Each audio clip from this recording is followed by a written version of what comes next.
como médico general de zona en el Hospital de Cabildo, de la Quinta Región, y soy ex Nora de FIMSA Chile en el periodo del 2017 y 2018, ¿ya? La presentación actual se compone de distintas partes, ¿ya? Yo sé que la temática principal es anamnesis en el paciente trans, pero obviamente para hablar un poco de anamnesis en el paciente trans, tengo que enfocarme también un poco en lo que es la anamnesis sexual o historia sexual, así que también vamos a hablar un poco de eso en la presentación. Bueno, primero conflicto de interés. Bueno, los principales conflictos de interés es que fui Nora de FIMSA Chile, lo cual obviamente se relaciona bastante con las temáticas que vamos a abordar, me considero como un defensor de la comunidad LGBT, QI+.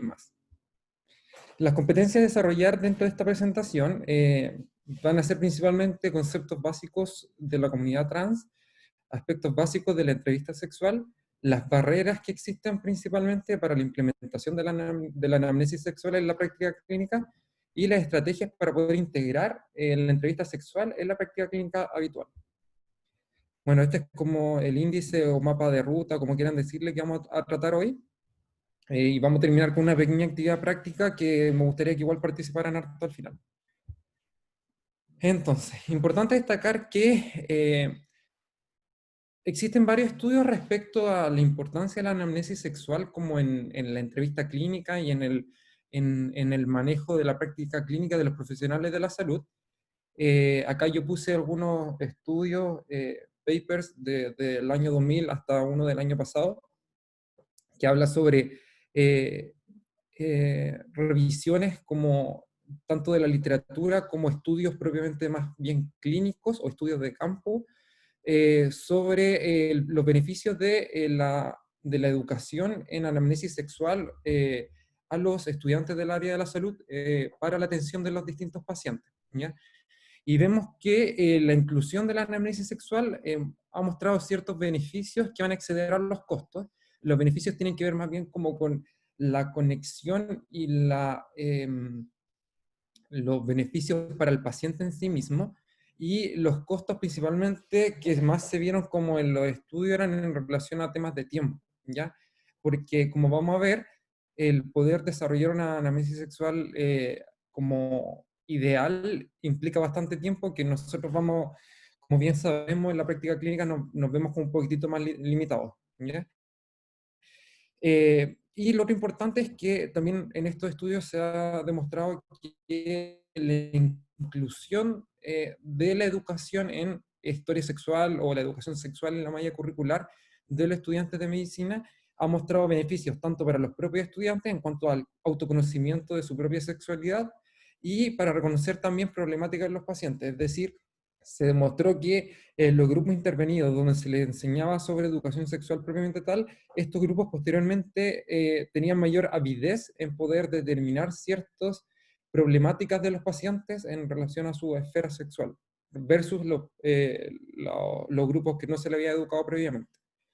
Y lo otro importante es, que es de este último estudio del 2019, que el entrenamiento de los profesionales de la salud se relacionaría con una mejor calidad de atención en la población LGBTQI+, en relación al tema de salud sexual propiamente tal. Incluir en la malla curricular temáticas sobre salud LGBTQI+, implica mayor como conectividad con estos pacientes, menor segregación y facilita también como las prestaciones de salud para este grupo de personas. Bueno, este esquema que me imagino que lo deben de haber visto algunos de ustedes porque es bastante conocido últimamente, viene a resumir un poco los conceptos en sexualidad que voy a explicar a continuación, ¿ya? La galleta de jengibre, o también hay unos males de la sexualidad humana, como es la identidad, que es la identidad de género principalmente, la expresión de género, el sexo biológico y la atracción, que se compone por una atracción sexual y una atracción más bien romántica. Entonces, entonces, nosotros podemos ver en cuanto a la identidad de género, que es básicamente cómo una persona se define a sí mismo en relación a los conceptos culturales de hombre, mujer, eh, cómo se identifica a sí mismo, por decirlo así, la expresión de género que tiene que ver con cómo yo me determino hacia afuera, hacia el resto de las personas, también basado en estos estándares como de constructos sociales. El sexo biológico, vamos a ver que se compone de tres aspectos diferentes y que son los que determinan como biológicamente, conceptualmente, concretamente, objetivamente, qué es lo que soy yo. Y la atracción, que como les dije, tiene este componente como romántico, y la atracción sexual, que podemos ver en ocasiones que no necesariamente van de la mano. Entonces, el sexo biológico tiene un componente cromosómico, un componente genital y un componente hormonal, ¿ya? El componente cromosómico es básicamente, si es que todos nosotros nos hiciéramos un cariograma, suponiendo que tenemos 46 cromosomas, podemos ser XX o XY, que sería lo que determina cromosómicamente el concepto de hombre o mujer, o más bien dicho, masculino o femenino, que es como se determina el sexo biológico. A su vez, este sexo cromosómico biológicamente va a determinar un sexo genital, que es básicamente la presencia de pene, de vulva, vagina, de testículos. Y por otra parte, este sexo genital va a determinar, o debería determinar linealmente, un sexo hormonal, que se determina por la producción de estrógeno, testosterona principalmente, ¿ya? Y vemos que desde el punto de vista objetivo biológico, esto tiende a ser como un continuo, es decir, mis cromosomas con los que vine determinado van a determinar a su vez un sexo genital, y los genitales a su vez van a determinar un sexo hormonal, que van a configurar este concepto de masculino o femenino que conocemos desde el punto de vista del binarismo. Eh, la identidad de género, como les dije, es la representación interna del yo bajo los constructos sociales. ¿Y por qué hablo de constructos sociales? Porque tiene que ver básicamente con cómo nuestra sociedad determina lo que es femenino, lo que es masculino, o lo que se le asigna a lo que es hombre y lo que es mujer, ¿ya? Y son sociales porque tienen un determinante a su vez cultural, que depende mucho de la época en la que nos encontremos, el contexto social, el contexto cultural, las creencias, ¿ya? No es lo mismo el concepto de femenino y masculino, a lo mejor en el Chile del 2020, versus, por ejemplo, el concepto de femenino y masculino que puede haber en el Medio Oriente o en Asia propiamente tal, actualmente, o en el Chile de hace 30, 50 años atrás, ¿ya? Es un tema que es cambiante y que viene determinado por un tema netamente cultural. Entonces, el cómo yo me represento en base a eso se determina como identidad de género. Y la expresión de género tiene que ver con la representación externa, es decir, cómo yo represento mi género hacia los demás, ¿ya? Que no necesariamente tampoco va de la mano con la identidad de género. Y vamos a hacer un ejercicio después cuando terminemos de hablar de los conceptos. Y la orientación puede ser sexual, afectiva o sexoafectiva, ¿ya? Que tiene que ver con eh, hacia qué me siento atraído yo, ¿ya? Que como les dije, no necesariamente van de la mano. Yo puedo tener una orientación sexual, por ejemplo, solamente hacia hombres, solamente hacia mujeres o hacia ambos, pero afectiva solamente, por ejemplo, hacia mujeres, y por ende a lo mejor yo puedo tener deseo sexual por ambos sexos, o en este caso ambos géneros, pero no afectiva. O puede ser un concepto más bien de una orientación sexoafectiva en que ambos van de la mano. Eh, en relación al tema de la identidad de género, que era lo que le explicaba anteriormente, poniendo un ejemplo, biológicamente yo puedo asumir, porque obviamente no me he hecho tampoco una determinación de un cariograma, así que puedo asumir en base al sexo genital y hormonal que soy biológicamente un hombre, pero puede ser que yo me identifique por un género más bien femenino, o como un género más relacionado a lo que conocemos como femenino actualmente, pero pese a de que yo me identifico como una mujer, por ejemplo, puede ser que mi expresión de género siga siendo masculina, ¿ya? Por lo tanto, a lo mejor yo físicamente puedo vestirme a lo mejor como hombre, pero yo me autodefino como mujer y me asigno un nombre social de mujer, y biológicamente puedo ser un hombre, ¿ya? Por eso hay que separar como estos conceptos, porque no necesariamente el cómo yo me expreso es como yo me identifico, y tampoco tienen relación con mi sexo biológico.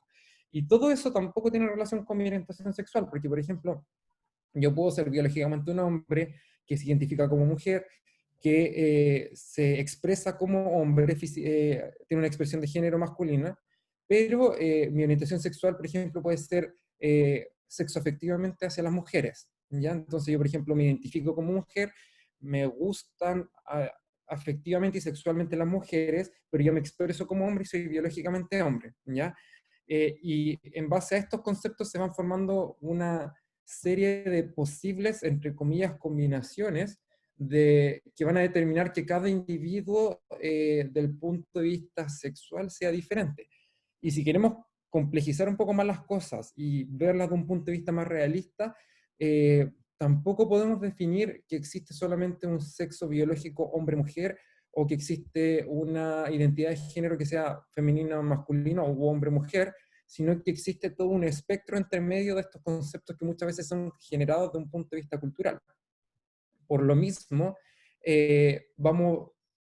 van determinándose distintas personalidades, si es que queremos decir, o distintas identidades de cada persona, que por ejemplo aparecen personas que pueden a lo mejor tener una identidad de género que es más bien fluida y que a veces se identifica más como hombre y otras veces más como mujer, o está en una especie de género intermedio, o que su expresión de género es una expresión que es más bien mixta, donde por ejemplo pueden usar ropa de hombre pero usan falda al mismo tiempo. Entonces vamos viendo que todo esto no es tan estructurado y viene a ser más fluido. Y para complejizar un poco más el tema también de la atracción y de la orientación, existe este concepto que es el Attraction Layer Cake, que salió hace unos años atrás, que viene a determinar que ya no existe solamente esta atracción o orientación sexoafectiva hacia hombre o mujer, sino que viene a demostrar que hay una especie de continuo o de gama de opciones entre el concepto de mujer, hombre, femenino, masculino, etcétera, ¿ya? Y vemos que podemos determinar la atracción de una persona en base a especies de coordenadas que se determinan en esta torta gráfico de torta, ¿ya? Esto después ustedes lo pueden revisar, lo pueden buscar en internet y pueden ver cómo ustedes también se considerarían en base a este concepto de la torta, ¿ya? Y ya entrando un poco más en el concepto que tiene que ver con esta presentación, que es la entrevista a pacientes trans, vamos a ver que cuando hablamos de personas trans o personas transgéneros, no estamos hablando tampoco de un solo tipo de persona o un solo tipo de orientación de género, sino que vamos a ver que, como habla de este concepto, es una especie de paraguas o sombrilla que abarca una gran cantidad de opciones o de gama de identidades diferentes que hacen que cada persona sea diferente, ¿ya? Entonces ya no solo hablamos de transgénero, sino que incluimos transexuales, incluimos travestis, incluimos transformistas, incluimos drag queens, incluimos drag kings, incluimos personas que se consideran como tercer género, género fluido, sin género, genderqueers, etc. Entonces vamos generando como una cantidad de opciones que ya no solo se determinan en un binarismo. Y acá vamos a hablar de algunos conceptos, los principales, ¿ya? Porque, como les dije, son muchos conceptos que abarcan cómo una persona se puede identificar, pero estos son los que a mí me interesa que ustedes conozcan más porque son los más, no importantes, sino que los más destacables o los más comunes dentro de lo que es el Transgender Umbrella. Entonces tenemos el concepto trans, que es el concepto amplio que abarca a toda la comunidad completa, y el concepto trans es básicamente referirse a personas cuya eh, identidad de género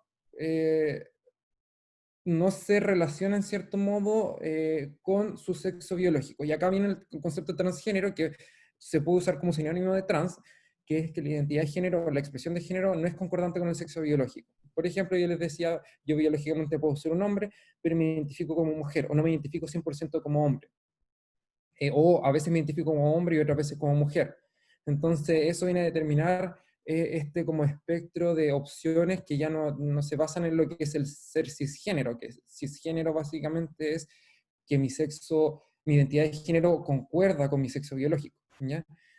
Tenemos conceptos después como lo que es ser transexual, que la persona transexual es la persona trans que se somete a un procedimiento de reasignación de sexo, que puede ser quirúrgico y u hormonal. ¿Ya? Puede decir que la persona esté tomando solamente hormonas, que se haya sometido a alguna cirugía de reasignación de sexo o que esté haciendo ambas. Y a su vez, en el ámbito quirúrgico puede ser que haya realizado una cirugía completa, de reasignación completa, o solamente un detalle de reasignación, y hormonal también puede ser que esté con un manejo como completo hormonal o parcial, ¿ya? Quirúrgico, por ejemplo, que puede ser parciales, hombres trans que solamente se han realizado, por ejemplo, la mastectomía, pero no han realizado una faloplastía, por ejemplo. Eh, lo que es concepto de travesti, transformista, drag, acá yo lo coloqué todo dentro de un mismo saco, no es exactamente lo mismo, pero básicamente se relaciona a la expresión de género. Son personas cuya expresión de género no se relaciona con su sexo biológico y generalmente se basa en un principio más bien artístico o político, ¿ya? Eh, Mucho de esto tiene que ver con romper ciertas barreras como de la heteronorma y ser un poco más como eh, entregar un mensaje político disruptivo en base a los constructos sociales actuales, ¿ya? Y por otra parte también tiene que ver mucho con el tema antiguamente que existía del espectáculo, del show, del entretenimiento, ¿ya? Se basan muchas veces en esto. Y las personas travesti, transformista y drag no necesariamente son transgénero, eso también es importante que se entienda. No necesariamente tienen una identidad de género diferente de su sexo biológico, sino que puede ser que realizan esto solamente con fines artísticos, con fines laborales, con fines políticos, pero se identifican como hombres, por ejemplo, y son biológicamente hombres, ¿ya? Y el concepto de genderqueer es básicamente cualquier persona que sale de este espectro binario, y acá tenemos las distintas opciones como por ejemplo ser género fluido o identificarse como un tercer sexo. Y ahora yendo como un poco más a la parte de la anamnesis sexual, para después decantar todo esto como en la actividad práctica, anamnesis sexual, pueden ver ustedes en la literatura que existen diferentes como formatos de anamnesis sexual, ¿ya? Y la anamnesis sexual es bastante amplia porque implica cosas relacionadas, por ejemplo, a lo que le explicaba anteriormente, de identidad de género, de cómo la persona se siente, se percibe, hasta conductas, por ejemplo, sexuales de riesgo, sexualidad en salud propiamente tal como biológica, y por otra parte incluye también todo lo que es el bienestar sexual, el placer, etcétera. Entonces vamos a ver que es bastante amplia y por ende, en general, uno en una consulta no alcanza a preguntar todo, pero uno tiene que saber cómo preguntar en general todo para poder ir abarcándolo cuando sea necesario, porque tiene que ser más bien selectivo, ¿ya? Importante que tienen que considerar la búsqueda activa en algunos grupos específicos, ya que vamos a hablar después cuáles son los grupos específicos en los cuales ustedes deberían de sí o sí tratar de hacer una entrevista sexual aunque sea básica, sin olvidar eso sí que todo paciente puede ser un público objetivo, ¿ya? No porque, por ejemplo, la persona venga por un tema relacionado a su salud sexual o que su motivo de consulta sea eso, significa que no tenemos que preguntarlo si es que consideramos durante la misma entrevista que pueda salir algún tema relacionado a eso, ¿ya? Otra cosa importante que es a modo de consejo es que en general vayan de lo general a lo específico, ¿ya? Ir explorando como las creencias de los distintos pacientes, y lo más importante, bueno, aparte de considerar los tiempos que uno tiene, es evaluar qué tan cómodo se siente el paciente con la entrevista y qué tan cómodo se siente uno como examinador, ¿ya? No llegar e ir a las preguntas más específicas, más bien disruptivas, si es que no he logrado ese vínculo de confianza con la persona a la que le estoy preguntando. Por eso ustedes van a ver en algunas pautas que vamos a hablar después, que muestran como entrevistas sexuales, que generalmente las preguntas son súper amplias o son preguntas como más bien fáciles de hacer, que a uno no lo complican mucho, ¿ya? Y lo otro es que tienen que considerar como apoyo cualquier material externo que les facilite a ustedes el poder desarrollar la entrevista sexual. El uso de cuestionarios, de test en relación a temáticas sexuales, esquemas gráficos, uso de fantomas, por ejemplo, eso es súper importante, e incluso de algunos videos. Y acá vemos, por ejemplo, búsqueda activa, recomienda búsqueda activa independiente de cuál sea el sexo biológico, en cualquier paciente con presencia de factores de riesgo cardiovascular, donde uno puede hacer preguntas muy generales, ya como lo típico de la anamnesis ginecobstétrica, por ejemplo. ¿ya? Antiinfección urinaria o genitales. Obviamente lo que uno pregunta va dirigido específicamente a esto, pero eso también abre un poco el abanico, la gama de poder preguntar algunas otras cosas, ¿ya? Personas con incontinencia urinaria, con alguna convalecencia tras alguna cirugía o cirugía pélvica, con alguna lesión sugerente de ITS, a los que se le está solicitando exámenes de VIH, sífilis o hepatitis, por ejemplo, personas usuarias de droga, personas que realizan turismo sexual, etcétera, ¿ya? Bueno, hipersensibilidad al látex también. O personas que utilizan fármacos que pueden alterar la libido o la respuesta sexual, que lo vamos a ver después también. En la mujer, obviamente, en relación a todo el tema ginecobstétrico, preguntar también abre un poco el abanico de preguntar cosas con temáticas sexuales. Antecedente de embarazo no deseado, porque abre el tema de la posibilidad de el uso de métodos anticonceptivos, de las parejas sexuales que se han tenido o no, síntomas climatéricos, en síntomas climatéricos en mujeres perimenopáusicas o posmenopáusicas, posteriormente preguntarles sobre deseo sexual y ese tipo de cosas, ¿ya? En el hombre también, antisíntoma urinario, si es que tienen problemas en relación a su vida sexual, sospecha también de abuso, tanto en hombres como en mujeres, etc.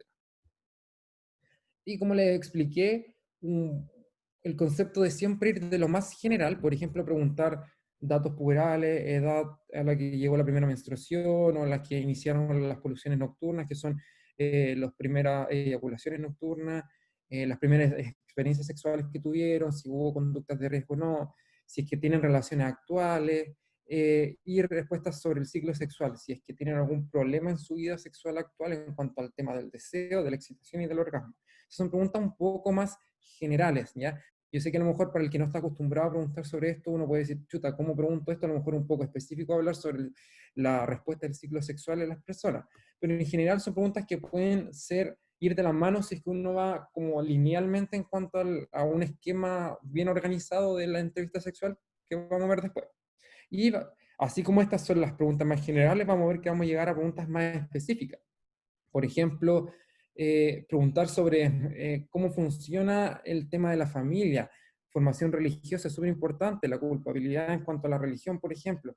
Eh, Experiencia sexual en la edad temprana, situaciones de abuso, los vínculos amorosos en la edad temprana, en la pubertad y adolescencia también, qué educación o información han recibido durante su pubertad y en el periodo en que se debería haber educado sexualmente, cuáles son sus creencias, sus primeras experiencias sexuales, cómo fueron.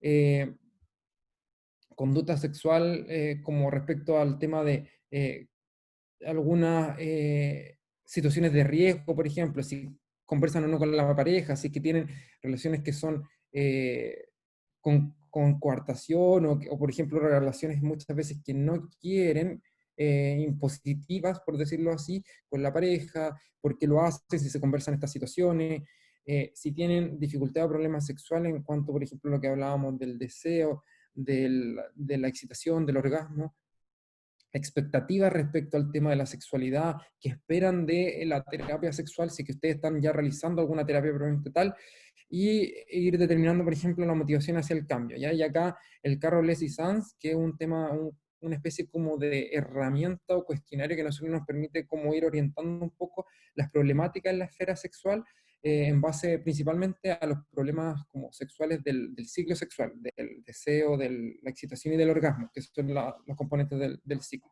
¿ya? Y acá vemos, por ejemplo, este es de un paper del 2004, que muestra cómo ir, un ejemplo de cómo estructurar una entrevista sexual, ¿ya? Por ejemplo, cuándo fue el último encuentro sexual que tuvo, si fue con un hombre o con una mujer, eh, en qué país ha tenido sexo. Son preguntas que son un poco más específicas a medida que vamos avanzando, ¿ya? Y vamos a ir explorando distintos aspectos, ¿ya? Esto después, no sé si es que el equipo de IFIMSA puede hacer llegar la presentación como para que lo puedan revisar como más, con más detalle, pero yo voy a hablar un poco más de las estructuras como más establecidas después, ¿ya? Y esto creo que es una muy buena forma de abarcar los principales aspectos de la historia sexual. Esto es una guía de la CDC, que es el Centro de Prevención y Control de Enfermedades. Es una institución de Estados Unidos que trabaja principalmente con el área infectológica y tiene una rama que trabaja harto con el tema de sexualidad en relación principalmente a lo que es ITS. Y ellos crearon este concepto de las 5 P's de la historia sexual, ¿ya? Que nos ayuda un poco a recordar qué cosas tenemos que preguntar en general cuando hablamos de historia sexual, ¿ya? No abarca todo, como vamos a ver después, pero sí abarca las cosas como más importantes, ¿ya? Entonces, preguntar sobre parejas, preguntar sobre prácticas, preguntar sobre protección de ITS, preguntar sobre historia previa de ITS y preguntar sobre prevención del embarazo.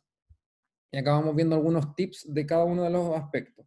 Entonces, sobre parejas, es importante que sepamos el tipo de pareja que tiene el paciente con el que estamos entrevistando.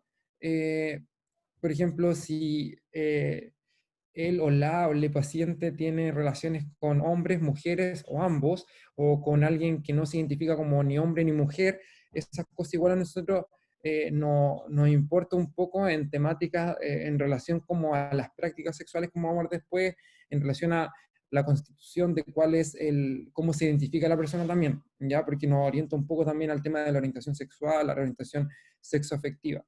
El número de pareja en el último año es algo que en general mucha gente tiene vergüenza de preguntar, pero es algo bastante simple, ¿ya?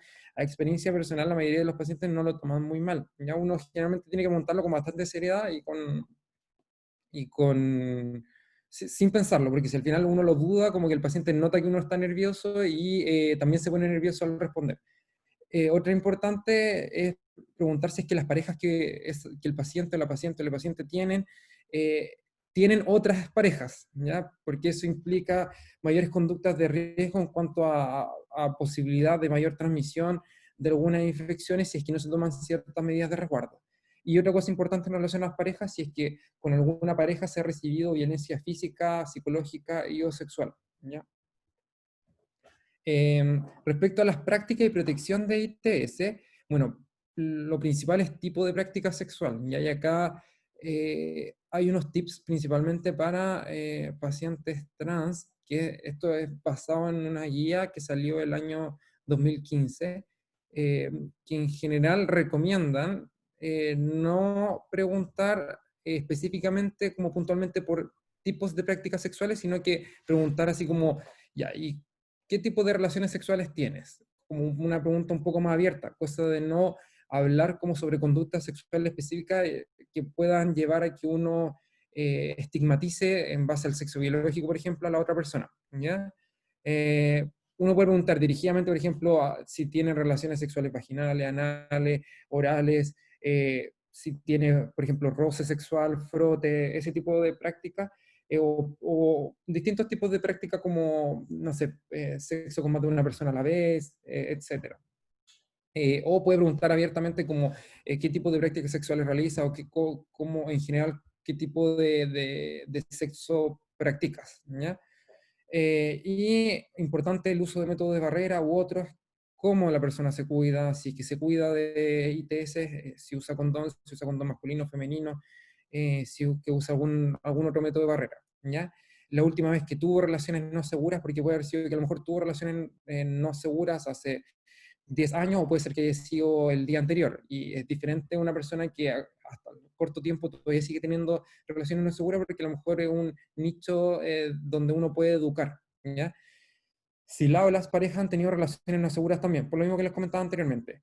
Si tiene alguna preocupación por su propia vida sexual en relación, por ejemplo, a alguna situación de riesgo, y el uso de drogas recreativas, porque se ha visto que el uso de drogas recreativas durante la actividad sexual aumenta el riesgo de prácticas sexuales no seguras. Respecto al Protection from STDs, es, bueno, historia previa de infecciones de transmisión sexual, nuevamente el uso de protección, de métodos de barrera, si es que alguna vez se ha realizado el test de VIH o de alguna otra ITS, y si tiene o ha tenido parejas sexuales con historias de VIH u otra ITS.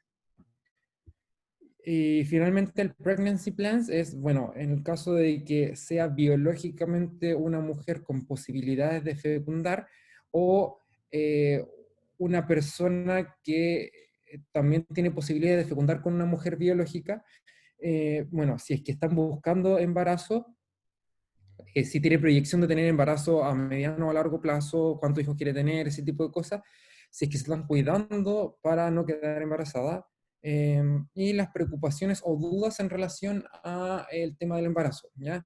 Por ejemplo, puede ser que la persona no haya tenido una educación sexual óptima durante su juventud o nunca se le haya explicado de métodos de prevención y no tenga idea muchas veces cómo las personas quedan embarazadas. Y es algo que a lo mejor para nosotros suena como absurdo, pero encontramos en muchas poblaciones, especialmente cuando tienden a ser más rurales, ciertos mitos en temas sexuales y en temas de prevención de embarazo que nosotros asumimos que las personas conocen, pero en verdad en la práctica nos damos cuenta que no lo conocen del todo y que tenemos que educarlo en esto. Este es un algoritmo de historia sexual realizado por esta entidad que es el National LGBT Health Education Center, que es un centro estadounidense que trabaja como en educación en salud en relación a población LGBT y ellos plantean, en base también al algoritmo de la CDC, o sea, en base a esta tips de la CDC de las 5P, un algoritmo de manejo como un poco más pauteado. Primero, y lo principal que nunca tienen que olvidar, es evaluar el ambiente, ¿ya? Si es que van a hablar sobre sexualidad, a lo mejor puede ser que ustedes tengan un poco más de facilidad para hablar de temas sexuales, a lo mejor ustedes ya han realizado entrevista sexual previamente y no tienen como situación de vergüenza o pudor por preguntar las cosas, pero siempre tienen que pensar que la otra persona puede tenerlo. Entonces tienen que generar un ambiente que sea óptimo para que la persona tenga la confianza de poder conversar con uno. ¿Ya? Hay pacientes que si no necesitan un ambiente óptimo y pueden hablar de temáticas sexuales sin mayor problema, pero hay otros contextos donde uno tiene que asegurar un espacio, valga la redundancia, seguro donde se pueda hablar sobre este tipo de cosas. ¿Ya? Eh, explicar que se están haciendo esta pregunta a todos los pacientes, ¿ya? O que en general uno tiende a preguntar este tipo de cosas a todos los pacientes, porque muchas veces, por ejemplo, si yo voy a preguntar sobre cosas sexuales a un o una paciente, puede que piense que yo la estoy enjuiciando por algo en relación a su vida sexual y que por eso le estoy preguntando, cuando en verdad no necesariamente es así o no debería ser así. Entonces, hay que explicar que es algo que se realiza en general a todo paciente, que no tiene una finalidad de enjuiciar, ¿ya? Y como lo más importante, como les comentaba, asegurar la confidencialidad de esto, ¿ya? Y ellos proponen preguntar estas tres primeras preguntas que son como un poco más abiertas. Primero, si es que si ha tenido vida sexual activa en el último año, o si ha sido sexualmente activo en el último año, que creo yo que es la mejor pregunta como para abrir la temática de sexualidad. Es bastante fácil de preguntar y al menos en experiencia personal ninguna persona lo ha tomado mal, de ningún grupo etario, porque yo lo he preguntado a jóvenes menores de 18 años hasta adultos mayores, ¿ya? Preguntar si es que la respuesta es positiva, si me dice sí, he tenido relaciones sexuales, o sí tengo, o uno puede preguntar, ¿tienes alguna pareja sexual en este momento? Sí, uno pasa a la segunda pregunta que es, ¿esta pareja es hombre, es mujer, o tienen más de una pareja sexual, son de ambos sexos, qué sé yo? Y también preguntar sobre parejas sexuales en el último año, ¿ya? Y en base a eso se van abriendo esta amalgama de posibilidades. Por ejemplo, si tiene múltiples parejas o una pareja sexual nueva, por ejemplo, preguntar sobre prevención de VIH y ITS, preguntar sobre las parejas, las cosas que les comentaba anteriormente. Estas parejas son exclusivas, estas parejas tienen relaciones abiertas, estas parejas tienen sexo entre más de una persona, tienen sexo grupal, ese tipo de cosas. Si utilizan sustancias como drogas durante la actividad sexual, eh, prevención o planificación del embarazo, todo ese tipo de cosas. Si es que tiene una pareja monógama de largo tiempo, en general, preguntar más bien sobre proyecciones de embarazo, si es que hay temáticas de violencia o trauma en temas sexuales, la satisfacción o función sexual, ¿ya? Que también uno tiene que preguntar cuando las personas tienen múltiples parejas, ¿ya? Y si es que la persona no es sexualmente activa, preguntar sobre parejas sexuales previas, ¿ya? Y cualquier otra pregunta en temáticas de sexualidad, por ejemplo, a lo mejor no tiene pareja sexual ahora, pero proyecta una pareja a corto o mediano plazo eh, y tiene algunas dudas sobre prevención de ITS, planificación del embarazo, sobre temáticas, pueden ser que sean incluso sobre temáticas propias, por ejemplo, tiene dudas sobre su propia orientación sexual y uno puede ir explicando un poco sobre eso. Y después de uno ir preguntando todo, siempre hacer el seguimiento y lo más importante, la consejería y educación, ya que generalmente es un poco más bien pauteada en base a las preguntas. Es decir, uno hace una pregunta, recibe una respuesta y educa. ¿Ya? Es una buena forma de ir como planteando la entrevista sexual. ¿Ya? Y esto que se lo voy a dejar después es específicamente lo que uno pregunta en cuanto a temáticas del ciclo sexual, ¿ya? Es decir, por ejemplo, si hay algunas problemáticas para hombres, mujeres o para ambos en relación al líbido sexual, a la excitación, al orgasmo, a la eyaculación, si hay situaciones de dolor, y uno ahí puede ir preguntando y hay algunos tips de cómo preguntarlo, ¿ya? Por ejemplo, si la persona, no sé, es biológicamente un hombre, tiene pene, tiene hormonas masculinas y eyacula, por ejemplo, preguntar si es que eyacula antes de lo que busca, pero no es necesario preguntarlo a todos. Uno entiende que obviamente va en el contexto de según el contexto del paciente. Si el paciente durante la entrevista, por ejemplo, dice, no, lo que pasa es que he estado un poco estresado y con mi pareja sexual en este momento no he tenido muy buenas experiencias sexuales. ¿Por qué? Porque tiene mala experiencia, tiene algún problema de la excitación, algún problema de erección, algún problema para llegar al orgasmo, no siente placer, no siente deseo por iniciar una relación sexual. ¿Cuál es el problema? Y ahí uno ir orientando las cosas, ¿ya? De ahí viene, después de toda esta entrevista que nosotros vamos haciendo, eh, qué hacer con la información, porque claro, nosotros podemos preguntar, pero ¿qué hago con lo que yo voy recepcionando? ¿Hasta qué punto yo puedo resolver las cosas? ¿Ya? Y ahí siempre viene esta como disyuntiva de, ¿tengo que tratar yo? ¿Cuándo trato? ¿Hasta qué punto llego? ¿Ya? Yo creo que en temática de sexualidad no hay un límite bien establecido, ¿ya? En general en medicina no hay límites establecidos al 100% de hasta qué punto puedo llegar yo, pero en sexualidad es mucho más notorio que acá cada uno hace lo que puede y lo que quiere, pero uno debería ser igual un poco autocrítico de hasta qué punto yo me siento cómodo o creo que puedo ayudar a la persona, ¿ya? Si no me siento capacitado en temática sexual o en consejería sexual, bueno, detecto ciertas cosas problemáticas de la persona y derivo inmediatamente, ¿ya? O quizás yo puedo aconsejarlo de un punto de vista más bien como psicológico o sexoafectivamente, pero no resolver su problema más bien biológico. Por ejemplo, a lo mejor no me siento capacitado para ayudar en temáticas de disfunción eréctil o de vaginismo, por ejemplo, o en trastornos depresivos asociados a problemas de orientación sexual o de autodescubrimiento, entre otros. Y puede ser que a lo mejor yo ahí tenga la necesidad de derivar a otra persona. ¿Y a quién voy a derivar? Bueno, acá tampoco está tan establecido de quién es la persona que trabaja en sexualidad. En estricto rigor, la persona más preparada para trabajar sobre la sexualidad de las otras personas son los sexólogos, sexólogas y los andrólogos, andrólogas, ¿ya? Que actualmente tampoco existe formalmente como especialidad médica propiamente tal. Existen sexólogos que son psicólogos, sexólogos que son terapeutas, sexólogos que son médicos, médicas, eh, andrólogos también que pueden ser especialistas de urología, por ejemplo. Entonces, no existe como un límite claro en relación a quién es el más especialista. Ya sí existen, eso sí, algunos programas de especialización tipo diplomado, magíster a nivel nacional y a nivel internacional que vienen a formar un poco más a los profesionales en esta temática, por ende uno podría pensar o suponer que estas personas tienen mayor conocimiento y podrían ayudar más a nuestros pacientes que nosotros sin mayor conocimiento. ¿Ya? Eh, pero también que en general tienden a ser profesionales bastante escasos y no los tenemos disponibles en todos lados. Y ahí tenemos que empezar a cranearnos un poco con el resto de los profesionales que tenemos a disposición. Si tenemos que mandarlo, por ejemplo, a un ginecólogo, ginecóloga, a un urólogo, uróloga, a un endocrinólogo, endocrinóloga, a un psicólogo, psicóloga o psiquiatra también, ¿ya?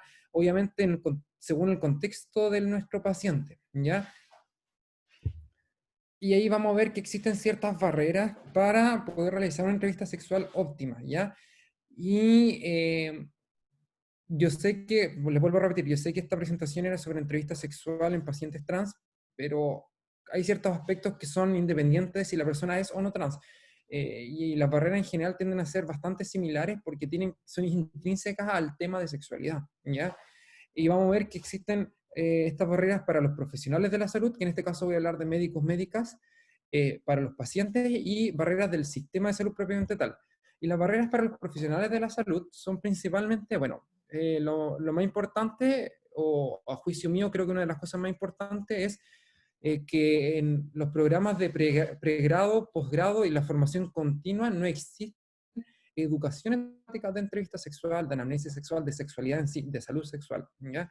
Y por ende nos encontramos que hay escuelas de medicina que no tienen implementado un sistema donde te formen como profesional de la salud para poder eh, eh, facilitar o favorecer la salud sexual de nuestros pacientes. Por otra parte, existen ciertas barreras culturales o religiosas de los mismos profesionales de la salud, que a lo mejor por un tema religioso no se sienten cómodos o no consideran importante preguntar ciertos aspectos de la sexualidad, ¿ya? Lo otro importante es que existe una cierta patologización o una especie más bien de visión medicalizada de la atención en salud, donde siempre buscamos la enfermedad y le damos el énfasis al motivo de consulta de enfermedad y no al bienestar del paciente propiamente tal. Entonces no consideramos el bienestar sexual o de la salud sexual de ellos. También hay resistencia por parte del profesional donde simplemente dicen, no, yo no quiero preguntar esto porque no me siento cómodo y yo ya no lo aprendí, no lo voy a volver a aprender, o no tengo por qué andar preguntando esto, o cuál es la importancia de esto en la práctica clínica, y se muestran como reacios a querer aprender o querer poner en práctica estos conceptos en su día a día. La falta de habilidades que tiene mucha relación con el primer punto que les hablaba, y el temor. ¿Ya? Y el temor acá es como el eje central, el sentir que no me siento capacitado, quizás si lo pregunto la persona se va a reír de mí, quizás es tonto lo que quiero preguntar, quizás no tiene relación o no es importante para el paciente, y no tengo como esa confianza en mí mismo para poder preguntar ciertas cosas.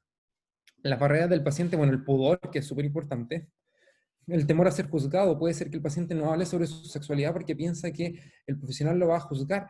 Y pasa, la verdad es que cuando el profesional no tiene mayores conceptos en salud sexual, puede que juzgue al paciente, o incluso, peor diría yo, pero que ocurre, es profesionales que tienen formación en salud sexual, pero tienen muy arraigado culturalmente ciertos aspectos donde uno tiende a juzgar o cuestionar o criticar temáticas de la salud sexual de la otra persona. Y creo que esto nos puede aplicar para todos nosotros. Entonces el paciente tiene una mala experiencia y por ende a futuro a lo mejor no va a querer volver a hablar sobre temáticas de salud sexual.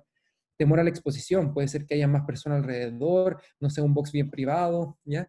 Desinformación y falta de educación sexual, porque tampoco hay educación sexual hacia la población. Ya vemos que hace unos días atrás se rechazó el proyecto de educación sexual integral en el Congreso, lo cual denota la falta de criterio que existe en nuestro político en establecer educación sexual en edades precoces que vienen a favorecer un poco estas barreras por parte de los pacientes, ¿ya? La negación de la propia sexualidad pasa mucho, especialmente en personas muy jóvenes o muy adultos mayores que niegan el tener vida sexual activa porque no lo consideran importante, o muchas veces consideran, por ejemplo, solamente vida sexual la vida penetrativa, pero no la vida sexoafectiva propiamente tal. O a lo mejor tienen sexo no penetrativo y no lo consideran como dentro de lo que es la esfera sexual y por ende no lo mencionan. Y también las creencias religiosas y morales y culturales de los mismos pacientes. Y del sistema, bueno, lo más importante es el tiempo escaso, ¿ya? El tiempo escaso porque vemos que en el sistema de salud público especialmente no existe mucho tiempo para la consulta médica, y como vimos la cantidad de cosas que uno puede preguntar en salud sexual es muy amplia, y por ende como que se genera esta situación en que no alcanzamos a preguntar todo, no nos sentimos cómodos porque no pudimos preguntar todo, no recopilamos bien la información, qué sé yo.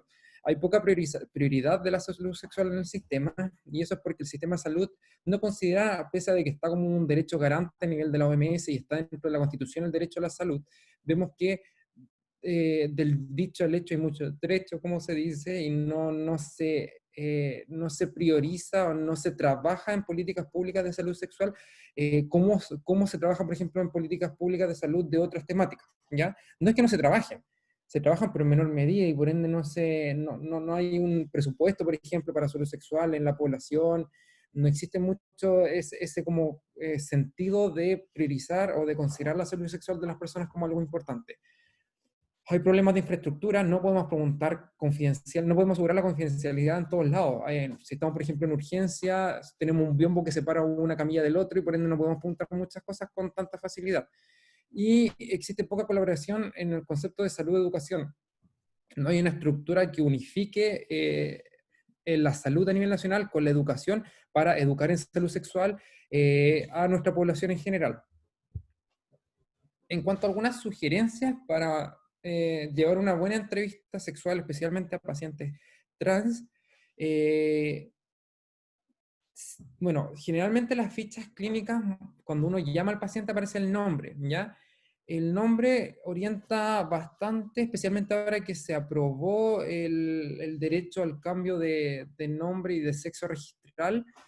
Pueden haber personas trans que tienen el nombre ya cambiado y por ende nos facilita un poco el llamarlos por el nombre que aparece en la ficha clínica, pero si uno no está seguro, siempre puede llamar por el apellido, ¿ya? Sé que es algo poco común, a lo mejor uno no se siente muy cómodo preguntándolo o llamando así a la gente, pero en estricto rigor, si nosotros llamáramos a todos los pacientes por el apellido, evitaríamos muchas veces cometer este tipo de errores, porque es más probable de que se mantenga muchas veces el apellido, ¿ya? Porque, por ejemplo, si yo llamo, no sé, el típico ejemplo, si yo llamo a Juanito Pérez a una sala de espera, y me doy cuenta que se levanta una mujer, puede ser que en verdad sea una mujer trans o con una expresión de género de mujer, y yo estoy llamando frente a todo el resto a alguien que se llama Juanito Pérez y puede que esa persona se sienta un poco incómoda.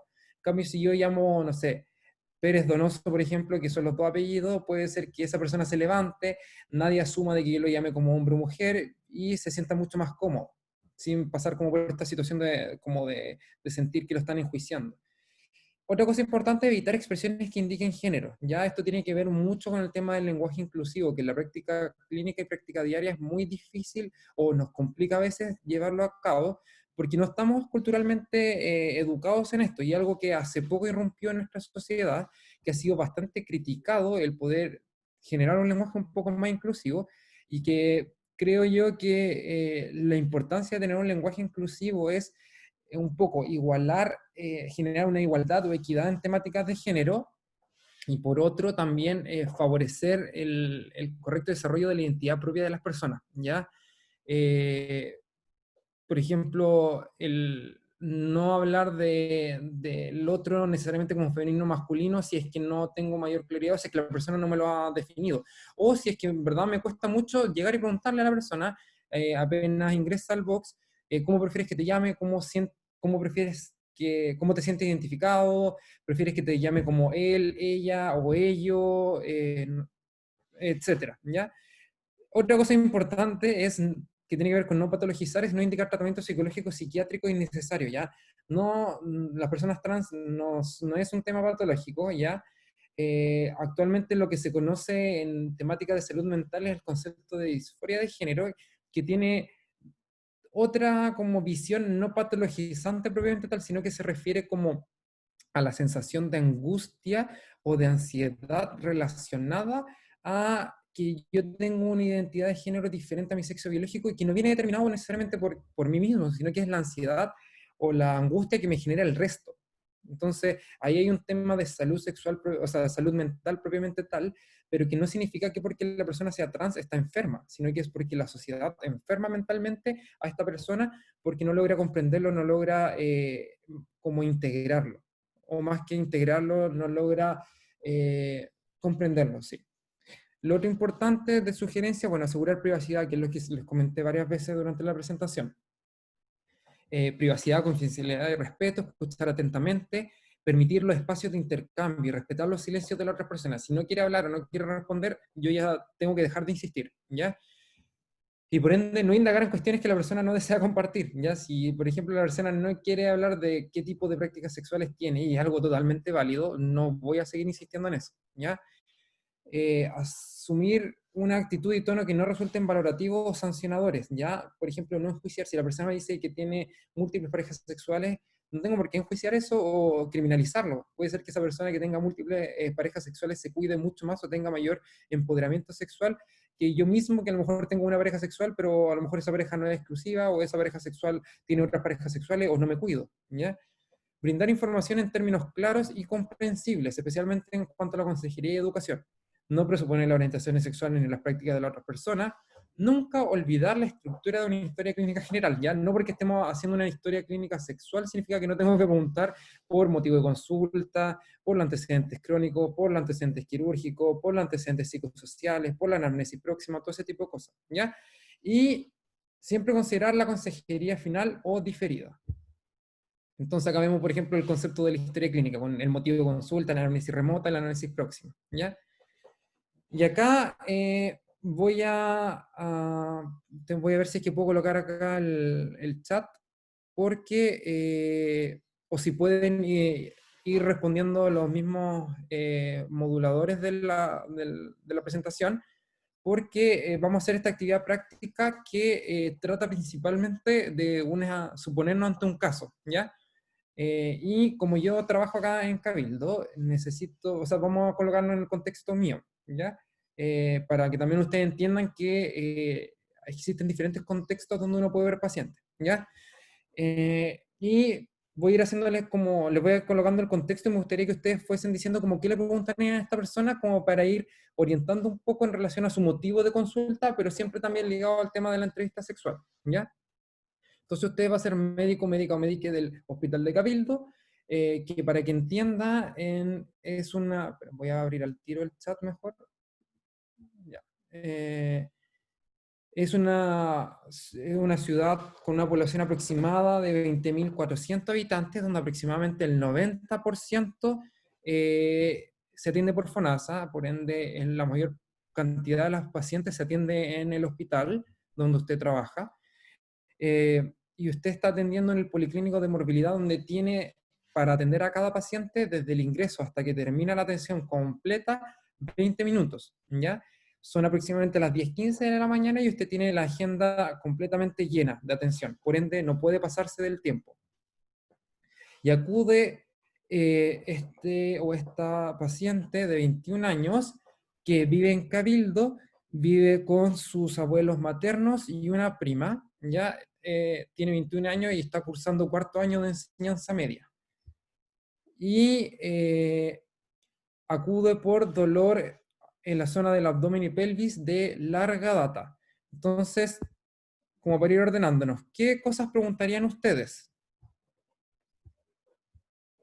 Estoy leyendo el chat de grupo, así que pueden ir escribiendo por ese grupo. O pueden levantar su manito y hablar por el micrófono, como bien dijeron.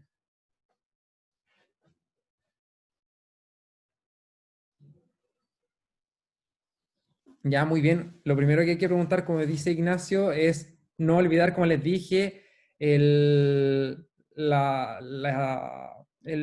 estructura de la historia clínica y preguntar sobre el dolor, que es el motivo de consulta por el cual viene la persona. Entonces, supongamos que esta persona, que hasta ahora ustedes no han preguntado nombre, no han preguntado nada, solamente saben que es una persona de 21 años, eh, viene por un dolor que dice que aproximadamente unos 6 meses, que es como más bien un dolor tipo cólico, que está en el hipogastrio, no tiene ninguna irradiación, es más o menos de un EVA 5 6 en los momentos más intensos, que cede parcialmente con analgésicos tipo AINES, y no, en general no hay nada que refiera en ese momento que empeore el dolor, ¿ya? Y como dice Valentina, yo creo que deberíamos haber partido de hecho por eso, que es preguntar cuál es el nombre de la persona o cómo prefiere que uno se dirija a esta persona, ¿ya? Bueno, la persona aparece en la ficha clínica con nombre de, no sé, ya vamos a colocar Juanito Pérez, que es como el clásico porque no quiero pasar a llevar a nadie acá del grupo. Ya. Aparece como Juanito Pérez, ¿ya? Y se identifica como una mujer, ¿ya? Eh, eso es cuanto les puedo decir. Y les comento a ustedes que prefiere que se refieran a ella como una mujer, ¿ya? Con un nombre social de Juanita Pérez, ¿ya? ¿Qué más le interesa preguntar sobre esto? Ya vimos un poco sobre las cualidades del dolor, que es como lo típico que uno pregunta que nos enseñan en la universidad a cómo ir orientando.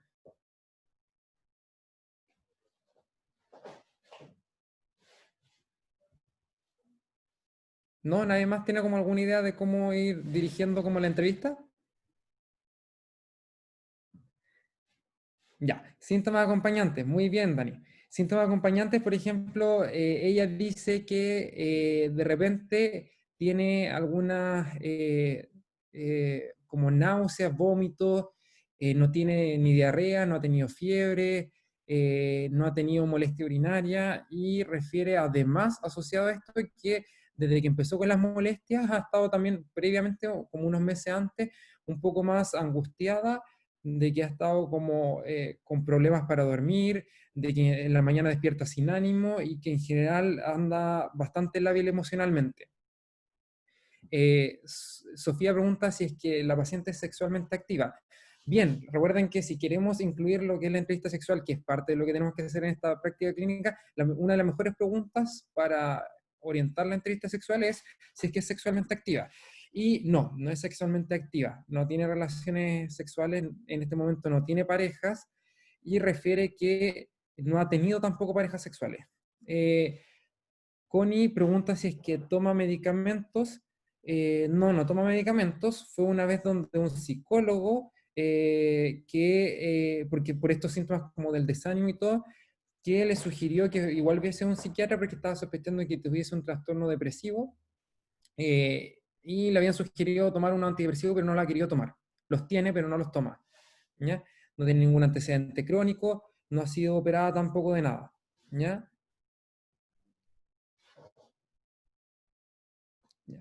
El dolor se presenta como principalmente en situaciones como de mayor estrés y de angustia.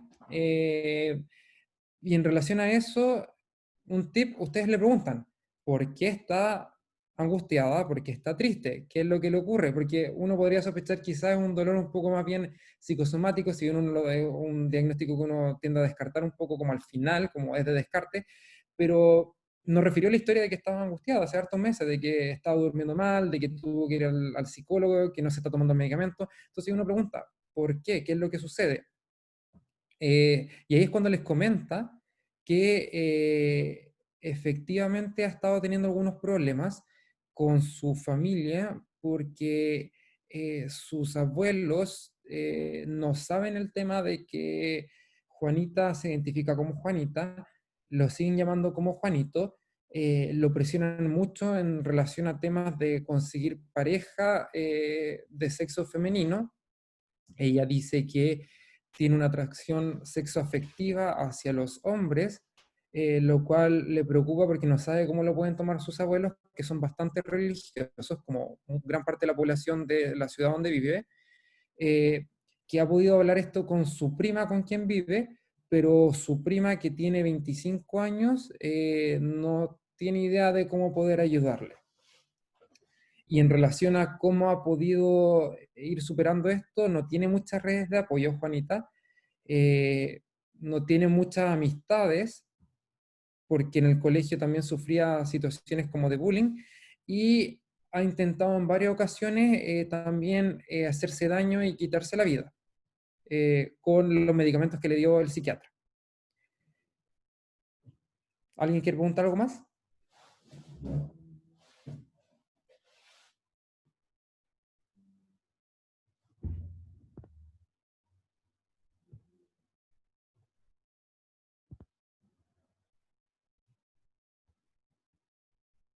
¿No a nadie se le ocurre nada más que preguntar? Ya, lo que dice Beatriz es importante porque tiene que ver con cosas que nosotros podemos hacer de consejería también. No, fue solamente una vez al psiquiatra, pero el psiquiatra no le tomó mucha atención en el tema eh, de lo de su identidad de género. Consideró de que no era importante y solamente le dio las pastillas por la depresión. Entonces, Juanita no se sintió muy cómoda con el profesional de la salud y dejó de ir, ¿ya? Y el psicólogo, la verdad es que no le estaba ayudando mucho por el tema de las redes de apoyo. ¿Ya? Eh, ya. Si ha mencionado como a sus padres y todo esto, bueno, Juanita dice que no tiene padres porque sus padres fallecieron en un accidente automovilístico cuando era joven y por eso vive con sus abuelos. Solamente lo ha mencionado con su prima, como les comentaba. Ya, vamos ordenando un poquitito el tema porque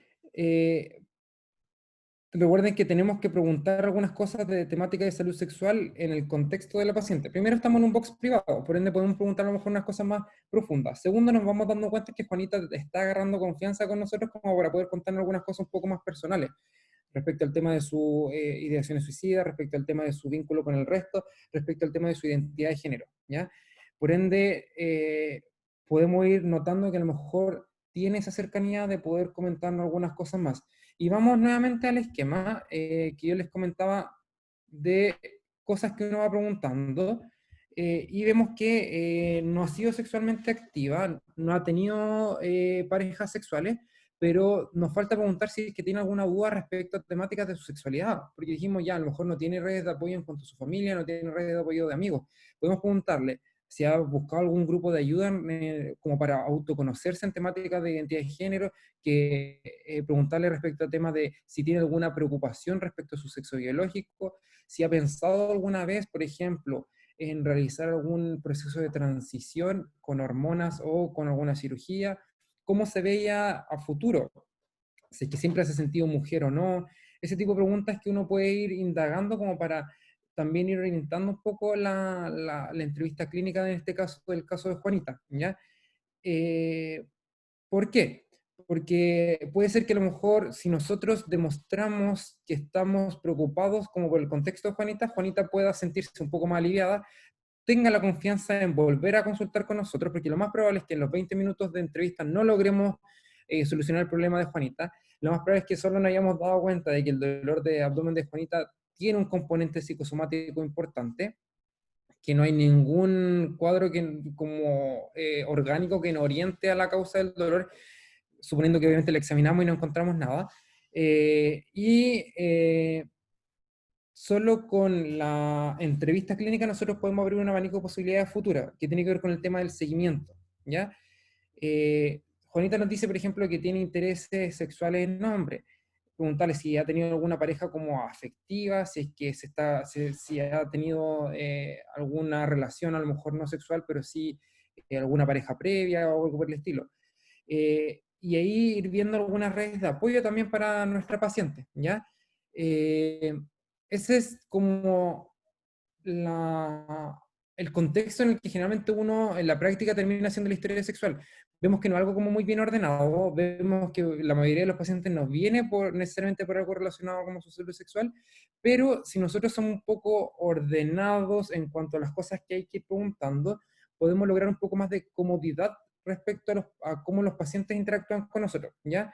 Creo que de los que ustedes me dijeron, lo más destacable es que efectivamente uno de los primeros que tiene que preguntar a la persona es cómo se llama, cómo quiere que lo llamen, ya especialmente si es que no me queda claridad como al ver a la persona, ya yo sé que eso también tiene un poco como de juicios de valor que uno no debería hacer, pero es cierto de que muchas veces si no queda claro, por ejemplo, a la vista de si la persona se puede identificar como hombre o mujer, preguntarle dirigidamente, mejor preguntar que pecar como de desubicado al después asumir como la sexualidad de las otras personas. En segundo plano, siempre preguntar si es que la persona es sexualmente activa o no, si es que tiene relación con el motivo de consulta, ¿ya? Acá como nosotros igual estábamos explorando el tema de la sexualidad, de la identidad de género y de la orientación sexual de Juanita, creo que sí tiene relación preguntar sobre si la persona es activa sexualmente o no, en este momento, si tiene parejas, porque nos viene a configurar un poco la estructura de la paciente. Y en base a eso ir preguntando con estos esquemas que les comentaba anteriormente. Si no ha tenido parejas, ¿para qué voy a preguntar sobre parejas pasadas si nunca ha tenido? ¿Ya? Pero sí a lo mejor preguntar sobre cuál es su visión sobre pareja futuro. Sobre por qué no ha tenido pareja en el pasado, si es porque ella no quiere. A lo mejor puede ser que Juanita no tenga deseo sexual ni afectivo por nadie en este momento, ni tampoco lo ha tenido, y es algo que también uno tiene que ir validando. ¿Ya? Y eso va generando, más que resolver el problema, va generando vínculos de confianza que a futuro o a mediano o a largo plazo me van a permitir favorecer la entrevista sexual un poco más completa y pasar a lo más específico en la entrevista con Juanita, ¿ya? Eh, Eso es como una forma en la cual en la práctica diaria ustedes pueden llevar a cabo la entrevista sexual. No sé si tienen alguna duda de la presentación propiamente tal, como para ir ya cerrando. Vi que habían Habían escrito, unas dudas al inicio del chat, ¿sí? te las leo al tiro. Dice, em, por parte de Sofía. Ay, se me corrió todo el chat. Perdón. Toña, pero si me puedes ayudar porque el chat se me estaba moviendo. Sí, obvio. Ahí sí. Dice, ¿qué pasa si el paciente al principio coopera con la entrevista, pero en las preguntas más específicas no quiere seguir respondiendo? Bueno, obviamente nunca vamos a obligar a alguien a responder lo que no se siente cómodo, ¿ya?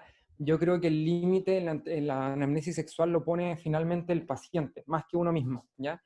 Si la persona no se siente cómoda, bueno, primero uno puede, si es que siente que avanzó lo suficiente, puede explorar por qué la persona no se siente cómoda, ¿ya? No de un ámbito de enjuiciar, sino que a lo mejor puede ser que no se sienta cómoda porque yo no lo estoy preguntando de manera correcta, porque a lo mejor hice algo durante la entrevista que la persona lo tomó como algo amenazante quizás y que, que eso hizo que se cerrara el resto de la entrevista, o porque a lo mejor no estoy preguntando lo que la persona quiere que pregunte. Entonces, cuando generalmente estoy con preguntas cerradas, como muy específicas, y la persona se cierra, lo que podemos hacer es volver a las preguntas un poco más abiertas. Y simplemente decir, ¿tienes alguna duda respecto a lo que hemos estado hablando? ¿Hay algo que te complica de lo que hemos hablado? ¿Hay algo que te preocupe, que no te sientas cómodo, cómoda con algo que haya dicho? Ese tipo de cosas. Y obviamente, si es que la persona no quiere seguir hablando, bueno, tratar de establecer un vínculo para una próxima entrevista clínica que me ayude como a ir explorando ciertos aspectos como más en temáticas de la salud sexual de las personas, ¿ya? Y siempre, como les digo, ir cerrando con consejería y tratar de vincular una solución que uno pueda realizar, porque ¿qué saco yo de preguntar en temáticas de historia sexual a un paciente si es que no le voy a entregar ninguna respuesta como solución? Ya. Otra pregunta que hay es, en los casos que hay poca privacidad como para dar un ambiente de confianza al paciente, ¿cómo se hace para realizar una buena anamnesis sexual en el contexto de las personas cuyo motivo de consulta justifique obviamente profundizar harto en la historia sexual? Como en condiciones físicas, cuando no hay condiciones físicas como para poder dar privacidad. Creo que se refiere a eso. Ya, respecto a eso, creo que lo mejor que uno puede hacer es, si es que considero muy importante preguntar sobre temáticas sexuales, primero establecer también qué grado de confidencialidad necesita la persona. Porque, por ejemplo, si para la persona es más importante resolver su problema sexual y no tiene mucho problema con conversarlo habiendo más gente alrededor, bueno, lo pregunto nomás. Uno también tiene que explorar cuáles son los límites que pone la persona. Por ejemplo, no sé, si es que me doy cuenta que tengo que preguntar sobre prácticas sexuales por un tema de alguna infección de transmisión sexual, por ejemplo, decirle, oye, ¿te sientes cómodo con que hablemos esto acá o prefieres que lo hablemos en un lugar más privado? Y preguntar dirigidamente. Si la persona dice, no, no tengo ningún problema, bueno, lo pregunto, y también ir explorando el lenguaje no verbal de las personas, porque si yo, por ejemplo, empiezo a explorar cosas más profundas y noto que la persona se empieza a poner un poco angustiada, nerviosa, no se siente cómoda, paro de preguntar y le digo, si quieres podemos hablar esto en algún lugar más privado, si quieres podemos dejar esto para una próxima sesión, y tratar de buscar en el contexto en el que uno está lo más adecuado posible. Por ejemplo, si estoy en un box de urgencia donde hay muchas personas, tratar de sacar a las personas, no sé, a la sala de espera, por ejemplo, sacar al personal, el resto del personal de la salud, o si, por ejemplo, la persona no se siente cómoda porque yo soy un hombre y la paciente se identifica como mujer y es mujer, a lo mejor prefiere que haya una mujer ahí de por medio que le pregunte, o que simplemente se lo pregunte a una mujer y yo puedo ir por alguna colega, por ejemplo, que haga toda la entrevista. Como en general hay muchas opciones como para poder favorecer la entrevista clínica con mayor grado de confidencialidad. Quizás no es el grado más óptimo, pero siempre uno puede ir adecuándolo como al contexto, ¿ya? Y si es que su situación realmente no es de urgencia, pero sí es importante, siempre está la posibilidad de poder citar a una entrevista diferida en un ambiente un poco más seguro. Por ejemplo, si estoy en un box de urgencia que solamente está separado por un biombo y la persona si bien viene por un tema en relación a su salud sexual, no es algo urgente que tenga que resolver ahora, poder coordinar la posibilidad, no sé, de citarlo al otro día o 2 días después a un box como privado de atención de morbilidad, por ejemplo. Eso como que ayuda bastante como a ir generando como situaciones como de mayor privacidad, ¿ya? y siempre, si es que la persona no se siente cómoda y quiere que no haya más gente, ustedes están en su derecho de poder sacar al resto de las personas, ¿ya? Porque en verdad tienen que asegurar la confidencialidad de los pacientes. No sé si eso responde un poco a la pregunta.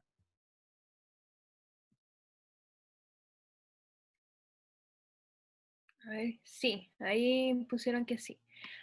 Otra pregunta dice, ¿por qué aún no existe una especialidad médica exclusivamente de sexualidad, considerando que hoy en día es un tema tan importante y existen una gran variedad de identidades de género y procesos relacionados a la sexualidad que necesitan ser acompañados por médicos o médicas que puedan tratar a estos pacientes tanto física como psicológicamente? Ya, Josefa, no sé si puedo darte una respuesta que sea como políticamente correcta. No sé tampoco si puedo darte una respuesta correcta en sí, pero sí puedo decirte que en base a a lo que yo he trabajado en estos años y a lo que veo como en la práctica diaria como médico, es que no hay mayor interés como lo que les comentaba anteriormente, no hay mayor interés en las políticas públicas en temáticas de sexualidad. Entonces, no se va a invertir en la formación de profesionales de la salud, médicos o médicas en salud sexual, si es que no hay mayor como interés por parte de las políticas públicas. Y por otra parte también hay un tema de interés de los mismos profesionales, o sea, es cosa que ustedes le pregunten, por ejemplo, a sus compañeros, compañeras, compañeros de universidad, cuántos en verdad están interesados en saber sobre salud sexual o cuántos dedicarían su vida a temáticas de sexualidad, y créanme que son muy pocos. Entonces, de un punto de vista como de lo práctico, no hay mucha gente interesada, no hay oferta de parte del Estado en formar médicos o médicas en salud sexual, porque uno, consideremos que en general los médicos o médicas son un recurso en salud que tiende a ser un poco caro, y la salud sexual puede ser abarcada por varios profesionales de la salud que a lo mejor para el Estado les puede salir un poco más barato incluso. Eh, entonces como que se pierde un poco esa como visión de, quizás es necesario que tengamos médicos o médicas que sepan también de salud sexual, porque no hay una demanda, no hay una exigencia en esto. Y por otra parte, porque también no se han generado instancias donde los pacientes como que exijan esto tampoco. O sea, si ustedes lo ven en la práctica diaria, son muy pocos los pacientes que van por una consulta espontánea por algún problema de salud sexual o reproductiva, como que en general tienden a ir por otra cosa y uno va agarrando estas problemáticas como durante la entrevista. Entonces, como que no se ha generado la necesidad. Yo creo que hay un tema acá como más bien político-cultural que hay que ir cambiando de a poco, porque en otros países se da que existen, ¿ya? Eso. Súper. Otra pregunta de Connie Esteban dice, yo tengo una duda. ¿Ser no binario necesariamente significa ser trans? Ser no binaria necesariamente significa ser trans. No, no, conceptualmente está como bajo el transgender umbrella que nosotros hablábamos anteriormente, eh,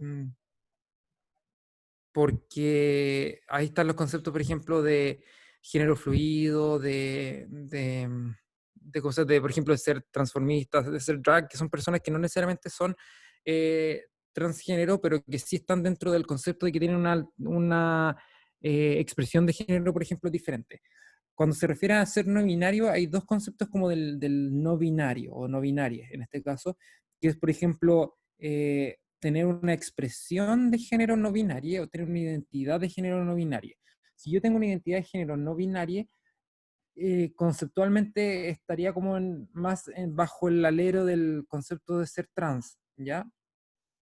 Porque básicamente no eres cis, es como que actualmente si tú no eres cisgénero, en estricto rigor pasas a ser parte de este espectro trans, pero que no implica necesariamente que tengas una identidad de género opuesta, sino que puede ser que sean ambas o que no sea ninguna, o que a veces sea una o a veces otra, que era lo que les comentaba anteriormente.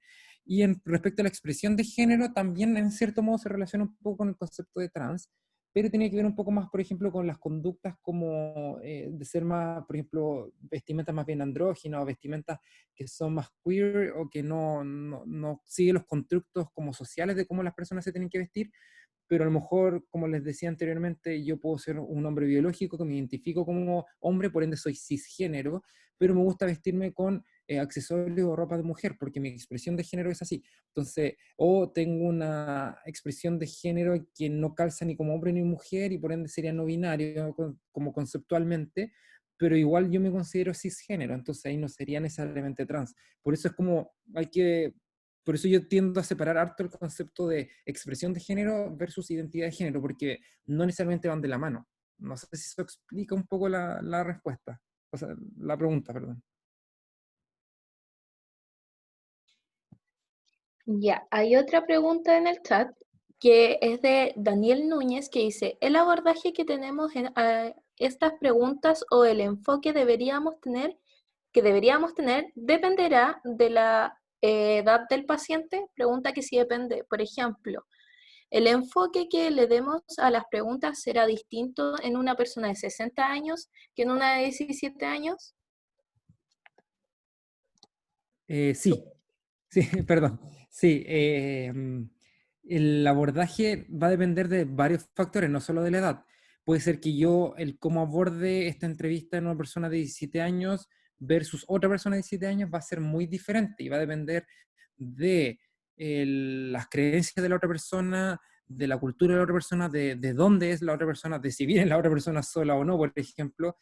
Eh, de la edad, obviamente, todas estas cosas como que van configurando un poco el cómo uno aborda la entrevista sexual, ¿ya? Pero eso no significa que uno no tiene que olvidar de que en cuanto a salud sexual hay cosas que son transversales, ¿ya? Por ejemplo, lo que es identidad de género, orientación sexual, expresión de género, sexo biológico, es trascendental a la edad de las personas, ¿ya? O sea, puede que exista un adulto mayor que sea trans y por como muchas veces invisibilizar esto en las poblaciones más mayores, como que no lo preguntemos o no lo consideremos, ¿ya? Y obviamente tampoco ellos lo van a mencionar porque también hay un tema como de silenciarlo un poco, como que se sienten generalmente silenciados por un tema como cultural. Entonces uno en general tiene que igual preguntar todo a todas las edades, pero siempre depende del contexto, ¿ya? Yo, por ejemplo, a los adultos mayores les pregunto respecto a si es que tienen vida sexual activa o no, y, y todos me han respondido si sí o si no, y si les pregunto si es con un hombre o una mujer, o si con una o dos personas, y generalmente por un tema cultural y por donde trabajo, todos me dicen, no, es con mi esposo o con mi esposa, o qué sé yo, o con mi pareja, pero no hay como mayor como conflicto en las personas adultas mayores de repente con hablar de la sexualidad. Y uno lo ve en la práctica, solo que muchas veces uno tiene como esos miedos de preguntar porque piensa, si pregunto esto a un adulto mayor, como que se va a sentir ofendido, porque como que uno piensa que los adultos mayores no tienen sexo, cuando en verdad sí tienen sexo, y también tienen una identidad de género, y también tienen una orientación sexual, y también sienten placer, y también pueden tener dudas sobre temáticas sexuales, entonces uno tiene que abordarlo igual, ¿ya? Pero siempre el abordaje de la historia sexual va a depender del contexto del paciente, no solo de la edad, y también de este como juego de tira y afloja, que yo voy preguntando cosas y voy viendo la respuesta de las personas, como si que se sienten o no cómodos. No sé si eso también como que explica un poco más, Daniel. Dice que sí, muchas gracias por el chat. Por la transmisión de Facebook nos preguntaron algo y creemos que es de unos conceptos, pero no lo especificaron bien. Pregunta, ¿cuál es la diferencia entre los tres conceptos? Creo que a mi parecer hablaba sobre el transformismo, el travestismo y algo más, que tú los pusiste los tres juntos. No sé si los Ah, podrías explicar, por favor. ya. Acá es esto. Me imagino que tiene que ser el concepto de ser travesti, transformista y drag. Ya. El concepto de travesti es un concepto súper nacionalizado. En general, en otros países no se habla mucho de ser travesti, ¿ya? Para que lo tengamos como primer punto de enfoque. El concepto de travesti también acá en Chile tiene una mirada como súper como clasista, si queremos decirlo así, porque viene de la época en que a todo, por ejemplo, estoy hablando de un tema netamente histórico, en que todo hombre que se vestía de mujer era un travesti y que se dedicaba a la prostitución y que probablemente tenía VIH y que era pobre y vivía en la calle. Entonces existe como ese concepto como de los travestis, como de trabajadores o trabajadoras sexuales, de barrios bajos, eh, con más de alguna ITS, y un tema como de un constructo social. Por eso está como ese concepto del travesti como en Chile, como muy, muy arraigado y tiene como un tema como cultural. Pero en estricto rigor, travesti tiene que ver con el hecho del travestismo, que es como vestirse como persona del otro género, ¿ya? Por ende, basta que yo me vista, por ejemplo, en mi caso, yo que biológicamente supongo que soy hombre y me identifico como hombre, basta que yo me vista con atuendos que son relacionados al género femenino como para poder considerarme, entre comillas, travesti. ¿Ya? Ahora, el concepto de transformista viene a ser como una especie de suerte como un poco más, no sé si elitista, pero un poco menos clasista de lo que es el travesti, porque al final el transformista viene a ser esta persona que también se viste y ocupa una especie de rol del género opuesto, muchas veces con un concepto más bien artístico, con una idea de hacer una performance, un show, donde me visto como el otro género a un show que muchas veces es divertido o puede ser como una crítica política. Eso, es como más bien eso, pero no tiene como mayor asociación como al hecho de vivir en la calle o al tener ITS o qué sé yo, que al final es como lo mismo, en el sentido de que ser travesti o ser transformista en estricto rigor es lo mismo, ¿ya?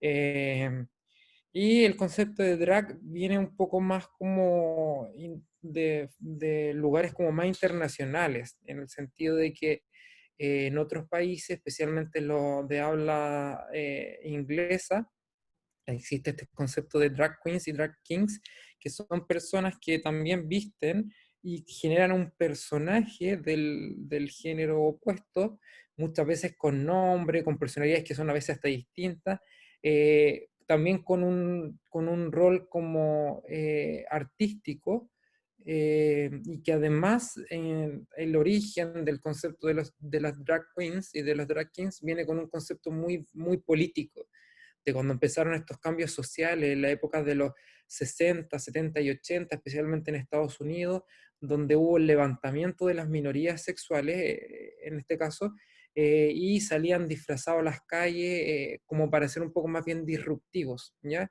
Y marchaban disfrazados de mujeres y tenían estas cualidades que eran como más bien exageradas, ya que eso también es como bien característico del género drag, que es un poco más exagerado, son un maquillaje que tiende a ser un poco más ruidoso, pelucas de colores, tienden a usar como zapatos de plataforma. Eso es como el concepto clásico del drag, ya aunque dentro del mismo sentido drag hay una gama de nuevas tendencias de ser drag, ¿ya? Y también existen también no solo las drag queens, que son hombres que se visten de mujeres en este rol como artístico, sino que también existen los drag kings, que son mujeres que se visten como hombres también con este como búsqueda de algo artístico o político. No sé si eso explica un poco a lo mejor lo que quisieron preguntar en Facebook. Espero que haya sido eso lo que quería preguntar. Sí, yo creo que era eso porque justo fue como al comienzo de la exposición, pero sí. También, bueno, hay una serie que se llama Drag Race, algo así, que también muestra un poco acerca, es como un show de drag queens, que es súper bueno. A mí me gustó harto porque ayuda a entender como eso, como los diferentes tipos, como que no todos son así como ruidosos, como decía el Franco.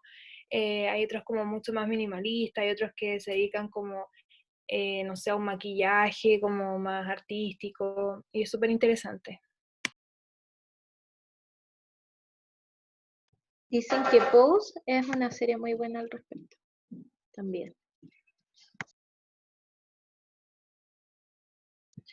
¿Alguna otra pregunta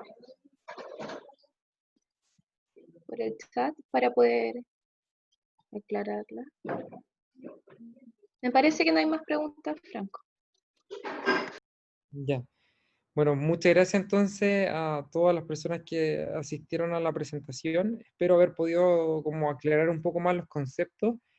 Eh, es difícil igual como interiorizar el tema de la entrevista sexual en la práctica clínica. A mí que llevo igual como sus buenos años tratando de enseñar en estas cosas y que ahora trabajo como médico, a veces se me pasa a preguntar algunas cosas y uno se da cuenta después como, chuta, ¿por qué no pregunté esto? O quizás la persona quería que indagara un poco más en esto.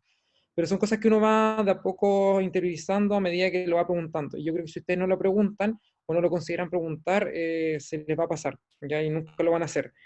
Están en un momento también, especialmente quienes están estudiando, como muy bonito de la carrera en el sentido de que se presta para, independiente de que de todos los retos o vergüenza que uno puede sentir, se presta para que todavía puedan equivocarse en estas cosas, ya porque no hay mayores responsabilidades como médico legales ni nada.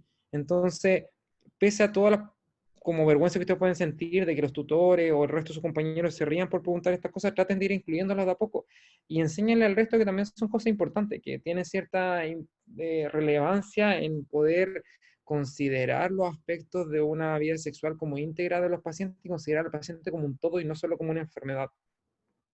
Eh, ¿Qué otra cosa más? Bueno, y creo que a modo de conclusión, es importante que entiendan que es lo más fundamental es darse el tiempo para hacer esto, que puede ser que en una sola sesión no van a lograr saber esto y da lo mismo, no es preocupante, que tienen que asegurar la confidencialidad y generar un contexto de confianza con el otro, que nunca tienen que presionar, nunca tienen que prejuzgar y siempre, siempre, siempre aseguren, aunque sea un poco de consejería hacia el otro en esta temática, ¿ya? Así que los invito a que igual vayan aprendiendo cada vez un poco más de esto, que traten de llevarlo a la práctica y así vamos generando este nexo, este nicho de pacientes que en verdad sienten la necesidad de hablar sobre su salud sexual y quizás, quién sabe, si nosotros lo ponemos como en el tapete, eventualmente la salud sexual empieza a ser como algo mucho más preguntado, más preocupado por parte de la población y se empiezan a generar estas instancias como de especialización en salud sexual, de instancias de becas para médicos y médicas en sexología, qué sé yo. Pero hay que generar el nicho y la necesidad, si no, nunca va a aparecer. Así que los invito a que lo tengan en consideración. Eso, muchas gracias. Gracias, Franco, por ser parte de esta iniciativa. Aquí en el chat están poniendo muchas gracias, gracias, buenísima presentación, todo muy claro. Espero que para todos haya sido una buena experiencia, que hayan aprendido, esa era la idea. Así que no sé, Debbie, si tú quieres decir algo más. Nada, reiterarle muchas gracias por la convocatoria que tuvo. Encuentro que es una instancia muy buena, por lo menos personalmente para mí había muchas cosas que no sabía, entonces, como les decía, y es algo que yo creo personalmente, que tenemos que educarnos más allá de lo que nos entrega la universidad. Si vemos alguna falencia, tenemos que buscar la manera de poder ayudarnos a nosotros y ayudar a los que nos rodean de la mejor manera posible. También agradecer al Franco, al doctor Babestrelo, que tuvo muy buena voluntad. Esta charla igual fue un poco rápida la organización, pero él tuvo toda la disposición para poder hacerlo. Y lo que sí les iba a decir, como nos pidió el doctor en la presentación, que vamos a enviarles a todos el correo y no estoy segura, no sé si Vida me puedes confirmar si la transmisión en live se va a guardar en Facebook, porque hay personas que tenían un poco de problemas de conexión, entonces para que ese problema se haya podido solucionar y lo puedan ver en algún momento. Y se va a subir la grabación a YouTube también, así que ahí las dos plataformas, en YouTube y en Facebook. Y ahí vamos a ver cómo les mandamos el PowerPoint a todos los que se inscribieron. Así que tranqui por ese lado.